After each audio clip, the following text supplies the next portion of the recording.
Hello! We are back from our travels and another 2 weeks of progress on Chronos, the habit tracking app we've been working on, and we're excited to get back into it.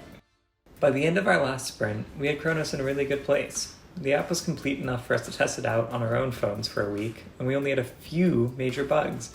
It was definitely interesting seeing how our days and habits blend together, but we were also outside of our standard routines while on our hybrid work vacations. Before we jump back into Chronos, we'll give you a glimpse into our travel shenanigans. After our lovely month-long workation in Helena, Montana to visit our friend, I was off to Florida for a long overdue family trip. We have a fairly large family, so it's always hard to find time when everyone's schedules align.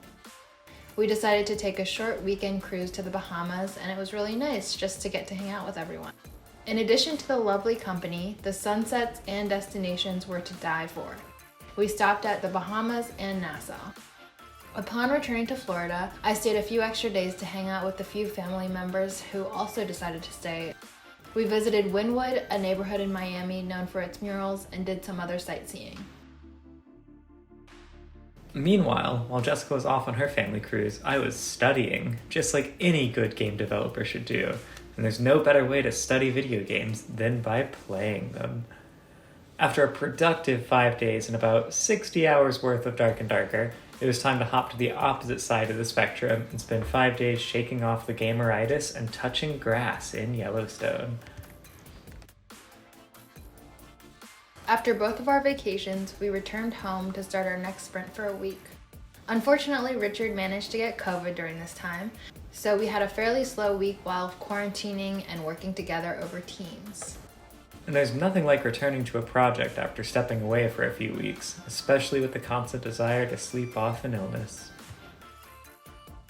So to jump in, I needed something easy to start off with, so I finished up a feature that was nearly completed last sprint.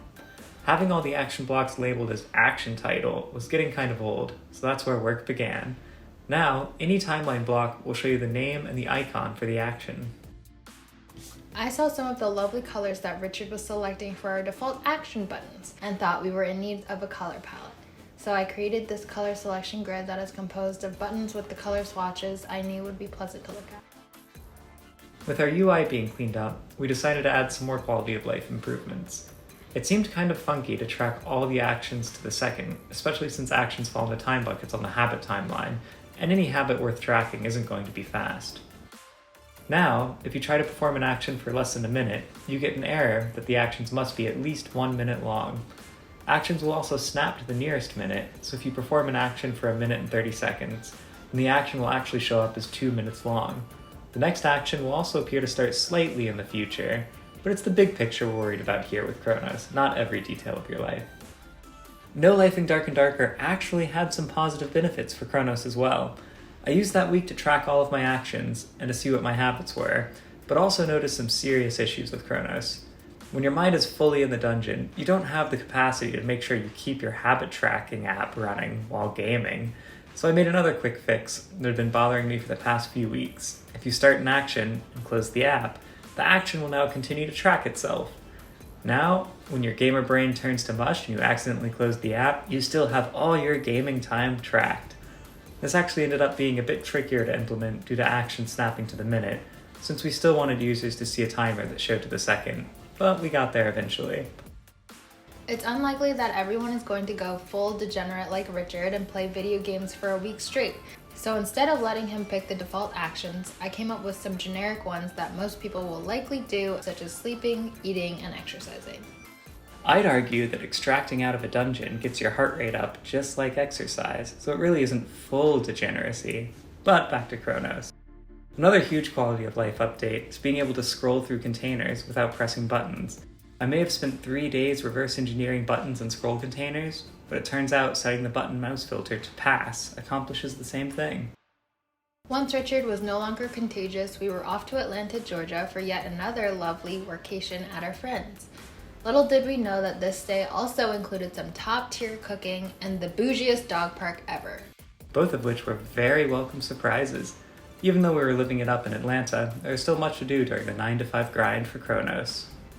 This sprint turned out to be a huge quality of life sprint, as most of the core functionality was completed.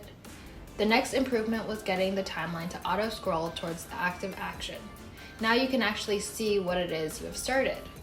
There is still some funky behaviors, like if you leave the app open for too long, the end of the action leaves the screen.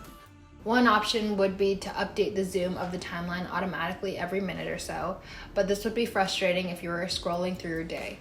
For now though, manually scrolling to the end is good enough. We actually ended our work this sprint with the same feature as last sprint, day grouping. Our previous solution used different colors for different day groups, and it was a little difficult to figure out what was going on. It also required you to see colors, so it was unusable to anyone who was colorblind. A bit of pondering later and a few iterations on the design, and we've come up with a new solution for day grouping. You have a default grouping where only actions for the current day are shown, but you can update this to include actions for any other day. The clunkiest thing with the solution is that if you always want Monday, Wednesday, and Friday to show the same thing, you have to edit the defaults for all 3 days. If you have any other good ideas for how to group days, post it in the comments below. And that's about it. We're gonna jump back in. So we hope you have a great next few weeks, and we'll catch you on the flip side. Bye! Bye!